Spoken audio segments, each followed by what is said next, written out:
मारता है, मेरी लड़की मेरे पर 376 का केस लगाती है। केस होता क्या है एक्चुअली थोड़ा? बलात्कार। अच्छा अच्छा। भगवान किसी के माँ बाप के साथ ऐसा हादसा पेश ना आए, मेरे दिल से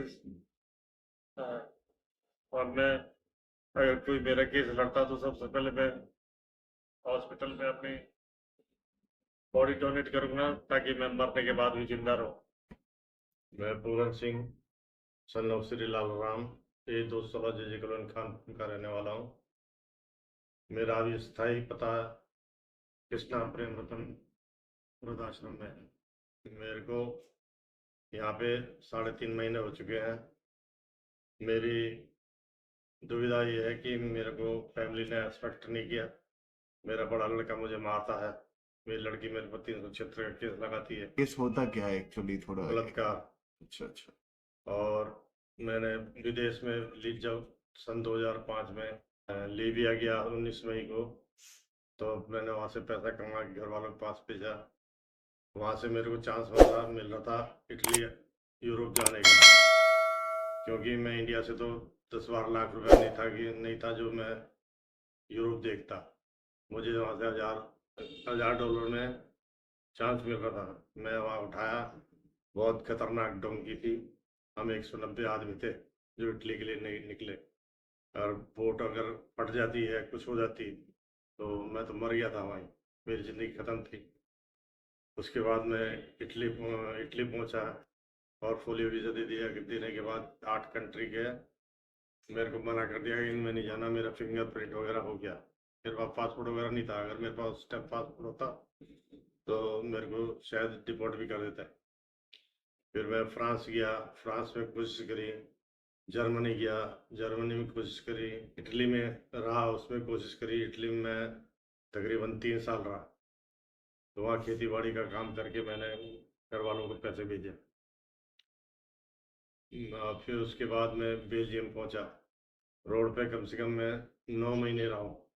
और आपको पता होगा, ऑल वर्ल्ड को पता है कि यूरोप की ठंड, वो भी खासकर बेल्जियम में, किस तरह की ठंड होती है। मेरे पास कोई साधन नहीं था, कोई अपना नहीं था। मैंने जो दिन वहाँ पे काटे हैं, शायद ही किसी गरीब ने काटे हों। चलो, भगवान ने मेरे हाथ पकड़ा मेरे को। मैं बीमार हो गया, मेरे पेशाब में खून आने लग गया। तो वहाँ की जो जनरेशन थी, उन्होंने मेरे को कवर किया। चर्च, बेल्जियम में चर्च है सन सुजान, वहाँ के लोगों ने मुझे सपोर्ट किया। मुझे हॉस्पिटल ले गए। मेरा एक कार्ड बनता वहाँ पे मेडिकल का, उन्होंने कार्ड बनवाया, मेरा मेडिकल कराया। 7 साल मेरा मेडिकल चला। एक किडनी मेरी निकली हुई है। एक बारी तो मैं डेड हो गया था पहली बार ऑपरेशन में। फिर उन्होंने जाके मेरे को 2 बार शॉक दिया, तो मेरी ज़िंदगी वापस आई। के बाद मैं 5 जून 2017 में मैं वापस इंडिया आया हूँ। फैमिली को 52 लाख रुपए वहाँ से भेजा था। मैंने उनसे पूछा, भाई 52 लाख रुपया कहाँ है? कौन सा 52 लाख? तुमने कोई 52 लाख रुपए, तुमने कोई पैसा ही नहीं भेजा हमारे पास। घर में लड़ाई झगड़ा शुरू हो गया। मिसिज दूसरों के चक्कर में आके मेरे को गाली गलौज निकालने। लड़की कहती 376 का केस लगा दूंगी। बड़े बड़े लड़के ने मेरे को पिटा। बीच वाला लड़का, छोटा वाला, उसने मेरे को खूब गाली गलौज करके हाथापाई करी। उसके बाद मैंने कोशिश करी, जो बुजुर्गों के लिए संस्थाएं होती है, भाई उनको इनका हक मिलना चाहिए। 2-3 जगह मैंने कोशिश करी, तो ये लोग वहाँ जो डेट दी गई वहाँ पे नहीं पहुँचे। तो उसका डॉक्यूमेंट मैंने कोर्ट में लगाया है। साकेत कोर्ट में मेरा केस चल रहा है। ये अपना जो कोविड आया था, कोविड से 2 महीने पहले से मेरा केस चल रहा है। अभी केस का कोई फैसला नहीं है। मैं दर दर भटक रहा हूँ और आखिर मेरे को यहाँ पे कृष्णा वृद्धाश्रम में सहारा मिला है। जो ये मेरा वीडियो बना रहे हैं, इनका बड़ा बड़ा धन्यवाद है। और इनकी बड़ी मेहरबानी है कि मेरे अलावा यहाँ पे और भी बहुत लोग रहते हैं। मैं तो कहता हूँ, भगवान ऐसी संस्कृति हर आदमी को दे, ये जो बुजुर्गों के लिए इतना लंबा चौड़ा प्रोग्राम चला रखा है। और मैं अब भी तकरीबन बीमार रहता हूँ, दोनों पैर मेरे काम नहीं करते हैं ढंग से, पैदल नहीं चला जाता मेरे से, और सांस की भी तकलीफ है मेरे को। और अब मैं कहाँ जाऊँ? मेरे लिए कोई ऑप्शन है, कोई है ऐसा दयालु वकील, जज, जो मेरी इस कहानी को सुनकर मेरे को सपोर्ट करे? मैं अपनी जो भी मेरी जायदाद है उसका आधा हिस्सा मैं अपनी लाइफ के लिए और आधा हिस्सा मैं अपना उसमें डोनेट कर दूंगा, ताकि मेरी लाइफ आराम से कटे।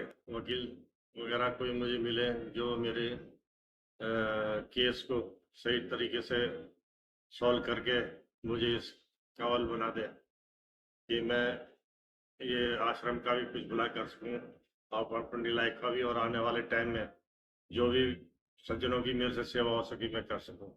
मेरे को जो न्याय मिलना चाहिए, मेरी गुजारिश है, और मुझे अपने न्याय भारत के कानून पर पूरा विश्वास है। मतलब भारत छोड़ने का और दूसरे कंट्री में जाने का क्या रीजन था? भाई, मेरा कोई दूसरा भाई या कोई ऐसी जमीन जायदाद नहीं थी जिससे मैं, मेरे 5 बच्चे हैं, 3 लड़की 2 लड़के, जिनका मैं शादी ब्याह कर सकूं।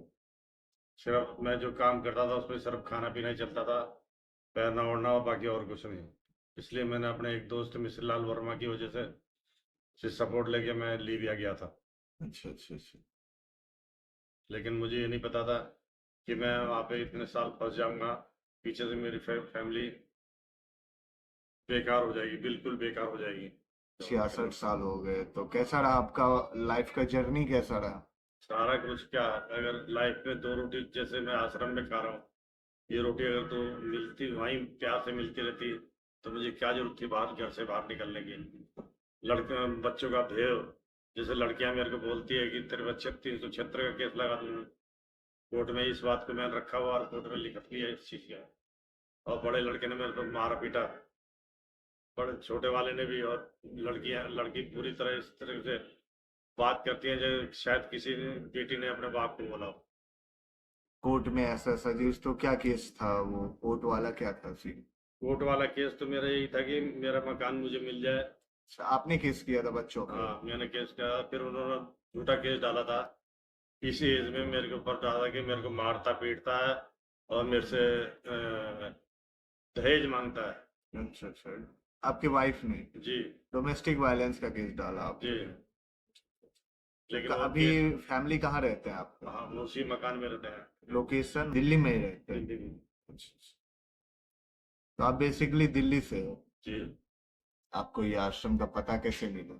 मैं एक दफे अपने यूट्यूब पे देख रहा था प्रोग्राम, तो उस पे आ गया था आकाश भाई को, यूट्यूब पे किसी गरीब की मदद कर रहे थे, तो वहाँ पे इनका नंबर मिला था मेरे को यूट्यूब पे। तो फिर मैंने वहाँ यूट्यूब पे से पेन लेके कापी पे उतारने के बाद मैंने यहाँ टेलीफोन किया। अच्छा अच्छा। टेलीफोन किया तो आकाश जी से मेरी बात हुई। उन्होंने बोला कि आप बेफिक्र हो के आ जाओ, चिंता मत करो किसी बात की। अगस्त की 20 तारीख को मैं आया, 20-21 को। अच्छा, 3.5 महीने से हाँ, आप आश्रम, तो कैसा लग रहा है यहाँ का व्यवस्था आश्रम और का कैसा? मेरे को बहुत अच्छा सिस्टम लग रहा है। इतना प्यार मिलता है हमारे आकाश साहब से, इतना प्यार मिलता है कि मुझे एहसास नहीं होता कि मैं कहीं गैरों में हूँ। ऐसा प्यार शायद किसी की औलाद किसी को दे सके। हमें मान मिलता है बाकायदा पापा का, पापा से कम मान नहीं होता। जब भी आते हैं हमारे पैरों को हाथ लगाते हैं, गले मिल के बात करते हैं। आकाश जी के लिए तो मैं यही कहूँगा, भगवान उनको तरोताजा जिंदगी दे, कभी उनको हारी बीमारी ना हो, कोई दुख तकलीफ उनके नज़दीक ना लगे, और उनका हौसला भगवान बढ़ाए रखे, ताकि वो हमारे जैसे और बुजुर्गों का सहारा बन सके। मेरी तो उनसे हाथ जोड़ के यही गुजारिश है कि कोई वाकई में दिल से अपने मेरी हेल्प करना चाहे तो मेरे को मेरा मकान दिलाया जाए, और मेरी ज़िंदगी में मेरे बच्चे का, मेरी मिसेज का कोई दखल अंदाजी ना हो, मेरे नाम को भी वो लोग यूज़ ना करें। इतना जहर उन्होंने दे दिया मेरे को कि अगर मैं शंकर होता तो शंकर भगवान ही बन जाता। जिस तरह मेरे को इन्होंने 2-3 साल में जहर दे दिया। वो तो उनका बस नहीं चला, नहीं तो शायद मेरे को किस दिन जहर भी दे देते। ये तो सोचा तो मैंने 17 साल मार से करवा के तक।